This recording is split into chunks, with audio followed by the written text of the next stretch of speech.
ఇక మా జగ్గారెడ్డి గారు అయితే నా పదవంతా ఆయన్ని నడుపుతుండు. వారే ముఖ్యమంత్రి కార్యాలయం మొత్తం పెత్తనం ఆయనదే, నాదేంది లేదు. రబ్బర్ స్టాంపే నేను గుద్దమన్న దగ్గర గుద్దుతున్న, సంతకం పెట్టమన్న దగ్గర పెడుతున్నా. మొత్తం నడుస్తున్నదో మీది, మనోళ్ళది, పేదోళ్ళది, పేదలకు అండగా ఉండేటోళ్ళు. మరి ఇట్లా అందరినీ కలుపుకపోయే మన ప్రభుత్వం, పేదలకు అండగా ఉండే కాంగ్రెస్ పార్టీ ఇవాళ ఇందిరమ్మ గెలిచిన మెదక్ నుంచి ఒక బలహీన వర్గాల నుంచి నీల మధుని ఇవాళ ఎన్నికల్లో దించిన.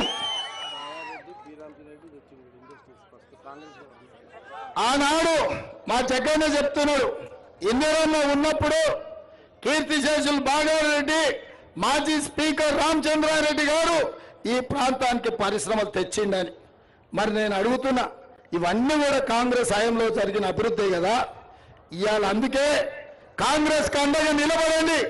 ఈ దేశంలో అభివృద్ధి జరగాలి, పరిశ్రమలు రావాలి, పిల్లలకు ఉద్యోగాలు రావాలి, ఎస్సీ ఎస్టీ బీసీ రిజర్వేషన్లు ఉండాలి, రాజ్యాంగం రద్దు కాకూడదు అంటే కాంగ్రెస్ పార్టీ గెలవాలి.